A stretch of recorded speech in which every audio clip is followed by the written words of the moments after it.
नमस्कार दोस्तों, आज हम सुनेंगे सोमवार की व्रत कथा। प्राचीन काल की बात है। एक गांव में एक साहूकार रहता था। साहूकार बहुत धनी था, लेकिन उसकी कोई संतान नहीं थी। साहूकार अपने वंश को लेकर हमेशा चिंतित रहता था।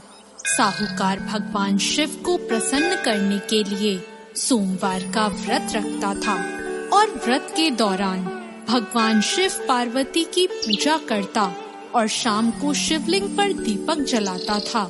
साहूकार की पूजा अर्चना को देखकर एक दिन माता पार्वती ने भगवान शिव से कहा, हे प्रभु, ये साहूकार आपका परम भक्त है।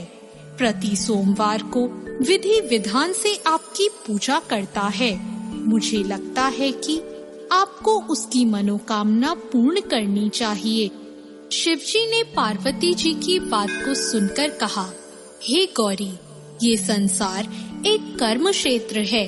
जैसे एक किसान अपने खेत में बीज बोता है तो कुछ वक्त बाद उसे पेड़ मिलता है, उसी तरह इस संसार में आदमी जैसा कर्म करता है उसे उसका वैसा ही फल मिलता है।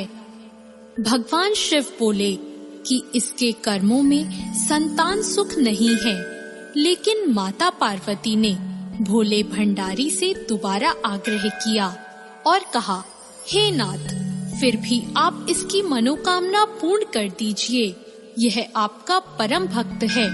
अगर आपने अपने भक्तों की इच्छा को पूर्ण नहीं किया तो वो आपकी पूजा आराधना क्यों करेंगे? माता पार्वती के इतना आग्रह करने पर भगवान शिव ने कहा, यह साहूकार बहुत धनवान है और इसके कोई पुत्र नहीं है, इसलिए ये सदैव चिंतित रहता है। लेकिन इसके भाग्य में संतान योग भी नहीं है।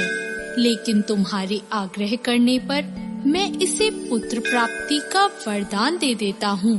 लेकिन इसका जो पुत्र होगा वो केवल 12 सालों तक ही जीवित रहेगा। फिर एक रात्रि शिवजी ने साहूकार को स्वप्न में दर्शन दिए और कहा कि उसको जल्द ही पुत्र रत्न की प्राप्ति होगी, लेकिन उसका पुत्र दीर्घ आयु नहीं रहेगा, बल्कि केवल 12 वर्ष तक ही जीवित रह पाएगा। यह बात सुनकर साहूकार ना तो प्रसन्न हुआ और ना ज्यादा दुखी हुआ। साहूकार ने इस बात को सुनकर भी पूजा अर्चना जारी रखी और कुछ दिनों बाद साहूकार की पत्नी गर्भवती हो गई और उसने एक सुंदर बालक को जन्म दिया। बालक के जन्म से घर पर हर्षो उल्लास का माहौल था, लेकिन साहूकार खुश नहीं था, क्योंकि उसको पता था कि उसके बालक का यह जीवन केवल 12 वर्ष तक का ही है और उसने किसी को भी यह बात नहीं बताई थी। जब साहूकार का बालक 11 वर्ष का हुआ तो साहूकार की पत्नी ने कहा कि अब इसका विवाह कर देना चाहिए, लेकिन साहूकार ने मना कर दिया और उसे शिक्षा के लिए काशी भेज दिया। साहूकार ने बालक के मामा को बुलाया और पैसे देकर उन्हें बालक के साथ काशी जाने का आदेश दिया। फिर साहूकार ने मामा भांजे से कहा कि वह काशी जाते समय रास्ते में यज्ञ करते हुए और ब्राह्मणों को भोजन कराते हुए ही जाए। दोनों मामा भांजों ने ऐसा ही किया। काशी जाते वक्त जिस रास्ते से मामा भांजे गुजर रहे थे, उसका राजा अपनी पुत्री का विवाह एक ऐसे राजकुमार से करवा रहा था जो कि काना था, यानी उसे एक आंख से दिखता नहीं था। दूल्हे का पिता इस बात से चिंतित था कि अगर दुल्हन पक्ष को यह पता चल गया कि दूल्हा काना है तो राजकुमारी विवाह के लिए मना कर देगी।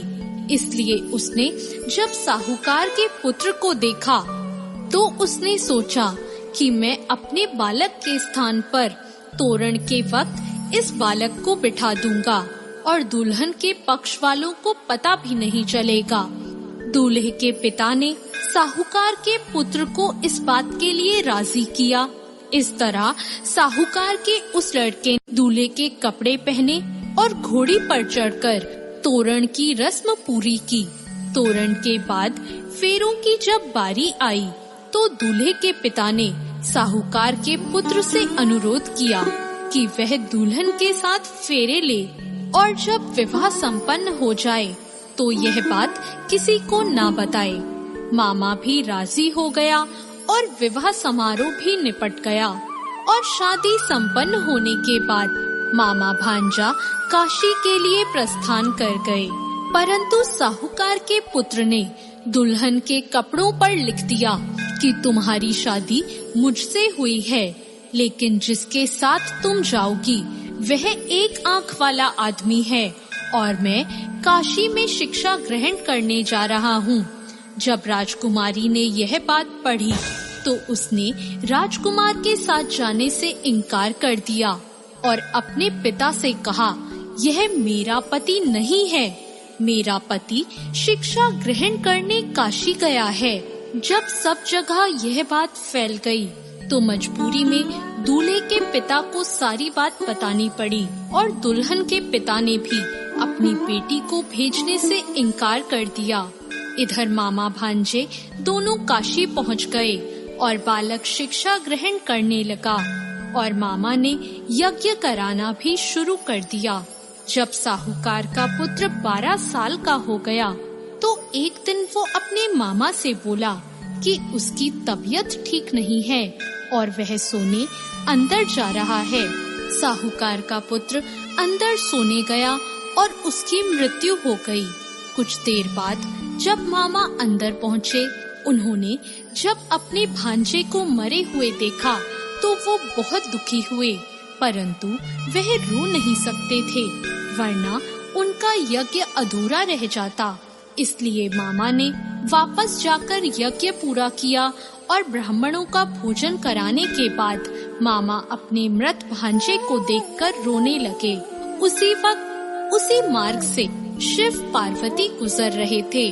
माता पार्वती ने किसी के रोने की आवाज सुनी तो उन्होंने शिवजी से कहा, हे प्रभु, कोई मनुष्य रो रहा है, चलो उसके दुखों को दूर कर देते हैं। शिव पार्वती मामा के पास गए और उन्होंने जब मृत बालक को देखा तो हैरान हो गए, क्योंकि वह भगवान शिव के आशीर्वाद से जन्मा साहूकार का पुत्र था। माता पार्वती ने कहा, हे नाथ, यह तो साहूकार का पुत्र है जिसको आपने केवल 12 वर्ष तक का जीवन दिया था।